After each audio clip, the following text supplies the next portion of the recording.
Oke, assalamualaikum warahmatullahi wabarakatuh. Allahumma sholli ala sayyidina Muhammad wa ala ali sayyidina Muhammad amma ba'du. Oke guys, kita akan bahas larangan yang ada dalam Al-Quran maupun hadis ya. Yang selanjutnya yaitu nomor 393, yaitu larangan menaruh satu kaki di atas kaki lainnya ya. Nah ini ternyata ya kalau kita tidak baca, kita kan tak pernah tahu ya ada hal-hal seperti ini. Oke, dalam kitab sahihnya Imam Muslim meriwayatkan dari Jabir bin Abdullah radhiyallahu anhu bahwasanya Nabi Shallallahu alaihi wasallam bersabda, "La yastalqiyanna ahadukum thumma ba'da'a ihda rijlaihi 'alal ukhra." Janganlah salah seorang di antara kalian terlentang lalu menaruh salah satu kakinya di atas kaki yang lain. Sahih Muslim ya. Ibnu Hibban juga meriwayatkan dalam kitab sahihnya dari Abu Hurairah dari Rasulullah Shallallahu alaihi wasallam bahwasanya beliau melarang seseorang terlentang dan meletakkan salah satu kakinya di atas kaki yang lainnya. Oke, sanadnya Hasan. Saya katakan telah diriwayatkan secara sahih bahwa salah seorang sahabat menemui Nabi Shallallahu alaihi wasallam yang saat itu beliau sedang meletakkan salah satu kaki beliau di atas kakinya yang lain. Sebagian ulama mengatakan bahwa larangan itu bersifat makruh. Sedangkan sebagian yang lain mengatakan bahwa larangan meletakkan satu kaki di atas kaki yang lain berlaku bila hal itu memungkinkan tersingkapnya aurat. Nah ini ada macam-macam ya.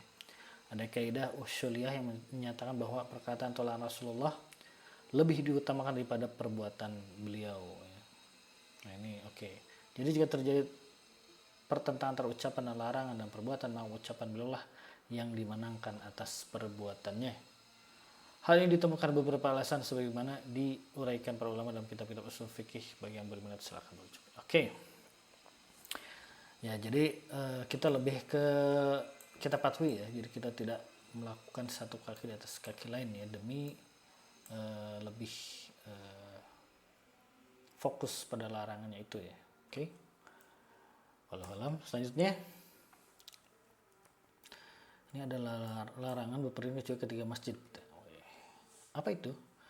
Jadi dalam kitab sahihnya Imam Al-Bukhari meriwayatkan dari Abu Sa'id Al-Khudri radhiyallahu anhu bahwasanya ia menceritakan 4 perkara dari Nabi Shallallahu alaihi wasallam. Dan janganlah kalian mempersiapkan perjalanan dengan sangat kecuali menuju 3 masjid. Masjidil Haram, Masjidil Aqsa, dan Masjidku, Masjid Nabawi. Oke. Al-Hafiz Ibnu Hajar Al-Asqalani rahimahumullah berkata dalam Fathul Bari, Syekh Muhammad Al-Juwaini berkata, dilarang mempersiapkan perjalanan dengan sangat kecuali menuju ketiga tempat di atas berdasarkan hadis tersebut. Jadi sebenarnya kita boleh ya. Maksudnya bukan tak boleh pergi ke tempat yang lain, tidak gitu. Tapi kok maksudnya jika kita benar-benar sungguh sangat ingin pergi, nah, maksudnya kayak gitu lah. Memprioritaskan sesuatu bepergian, nah 3 masjid inilah, Masjidil Haram, Masjid Aqsa, dan Masjid Nabawi, gitu maksudnya begitu ya kurang lebih. Al-Qadi Husain condong memilihnya. Hal senada juga dikatakan oleh Al-Qadi Iyad dan seorang ulama lain. Pendapat ini juga selaras dengan apa yang diriwayatkan oleh Ashabus Sunan yang menyebutkan pengingkaran Basrah Al-Ghifari terhadap Abu Hurairah yang keluar menuju At-Tur. Dia berkata, seandainya ku dapati kau sebelum keluar, niscaya kau takkan keluar. Ia kemudian berdalil dengan hadis ini yang menunjukkan bahwasanya ia berpendapat bahwa hadis ini berlaku umum dan Abu Hurairah pun menyetujuinya. Oke. Ya intinya mungkin lebih ke kalau kita bepergian prioritaskanlah ketiga tempat inilah gitu ya. Sebelum tempat yang lain ya, wallahualam. Selanjutnya ada larangan bertepuk tangan guys. Wah ini saya pribadi baru tahu ya. Saya pikir ya bertepuk tangan itu suatu hal yang biasa aja, namun ternyata tidak guys. Jadi Rasulullah Shallallahu alaihi wasallam bersabda, mengapa kulihat kalian banyak bertepuk tangan gitu kan? Ini udah berarti di sini udah nadanya udah beda kan? Seolah-olah nggak boleh gitu kan. Jika ada sesuatu yang merugikan kalian dalam sholat, maka hendaklah bertasbih. Sebab jika ia bertasbih, ia akan diperhatikan. Tepuk tangan hanyalah bagi wanita ya. Hadis riwayat Al-Bukhari dan yang lain. Oke. Lanjut, larangan misal antara dua orang di saf ya. Ini apa nih maksudnya? Kita baca ini.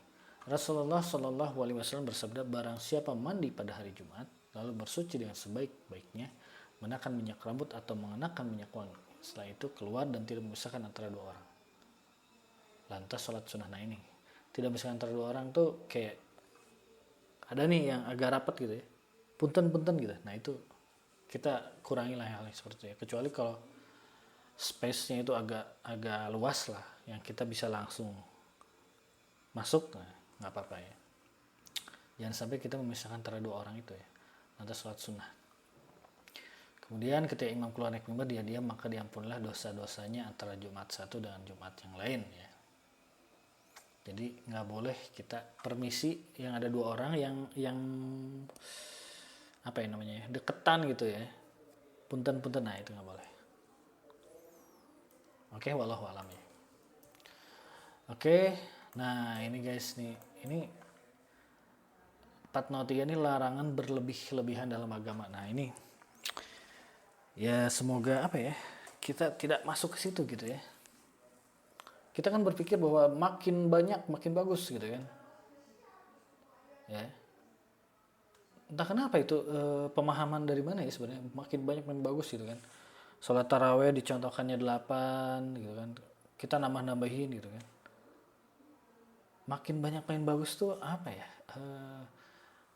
kadang tidak selalu seperti itu ya. Contohnya misalnya ya, kalau kita mau bikin apa ya, kue gitu ya, misalnya kue disebutkan telurnya 3, misalnya garamnya misalnya gulanya misalnya 1 sendok dan lain-lain. Lalu kita berpikir, wah telurnya nggak usah tambahin lah jadi 10 atau 15. Bisa jadi itu nggak jadi enak gitu guys, paham nggak? Nah begitu juga dengan agama ya. Jadi saya percaya bahwa sesuatu itu ada proporsinya gitu. Kalau ya begitulah, kalau kita tambah-tambahin gitu, itu kan berarti kita memakai logika kita kan ya, kecuali tidak ada aturannya tentang itu gitu. Oke lanjut, kita baca dulu. Ibnu Majah meriwayatkan dari Ibnu Abbas, dia berkata bahwa pada pagi hari ketika hendak melempar jumrah Aqabah, Rasulullah Shallallahu Alaihi Wasallam yang saat itu berada di atas untanya berkata, ambilkan aku kerikil. Aku pun mengambilkan 7 kerikil untuk beliau. Kerikil-kerikil itu sebesar kerikil ketapel. Beliau kemudian menggoyangkannya di telapak tangannya sambil berkata, melemparlah kalian dan ukuran kerikil-kerikil ini. Kemudian beliau bersabda lagi, nah ini sabdanya, wahai manusia sekalian, jauhilah oleh kalian sikap berlebih-lebihan dalam beragama. Ya ayuhan nas, ya wahai manusia, iyyakum wal ghuluwa fiddin ya. Oh, udah jelas nih dalam agama ya. Fa innahu ahlaka man kana qablakum ghuluwa fiddin. Karena sungguhnya orang-orang sebelum kalian binasa karena berlebih-lebihan dalam beragama. Wah. Oke. Saya kadang suka ngeliat ya channel YouTube yang lain yang kadang membahas hal yang lain, misalnya bahas suatu tarekat tertentu ya. Nah di tarekat itu yang saya lihat di channel YouTube ya, itu katanya paling dasar itu katanya zikir Allah ketika kita bernapas, menarik napas Allah, terus kita mengeluarkan nafas Allah. Ya memang sekilas keren gitu ya, kayak wow gitu, dan dibilang bahwa itu dasar gitu kan. Cuma saya tahu apakah takutnya itu kita masuk ke level berlebihan dalam agama ya. Walau alam ya, saya nggak tahu ya. Cuma jangan sampai kita masuk ke situ. Kenapa? Karena disebutkan bahwa orang-orang yang berlebih-lebihan itu akan binasa ya, berdasarkan hadis ini ya. Jadi kalau misalnya zikir, lebih baik kita ikuti panduan Nabi Muhammad yang ada hadisnya ya. Wah, baik itu sahih maupun dhaif, yang ada hadisnya yang kadang-kadang misalnya gini, ada hadis yang ucapkanlah la ilaha illallah wa la syarika lahul mulku wa lahul hamdu wa huwa ala kulli syai'in qadir 100 kali gitu kan. Nah, saya yakin Nabi Muhammad mencantumkan 100 kalinya tuh itu ada sesuatunya, guys. Jadi bukan apa ya, bukan sekedar nambahin 100 gitu kan. Ya gitu, guys. Jadi, nah bayangkan kalau misalnya kita zikir Allah itu sebanyak ketika kita bernapas, itu kan overdosis gitu kan. Itu sangat, walau alam ya, apakah itu masuk kategori berlebihan apa enggak, cuma saya menangkapnya agaknya itu lebih ke arah berlebih-lebihan, guys.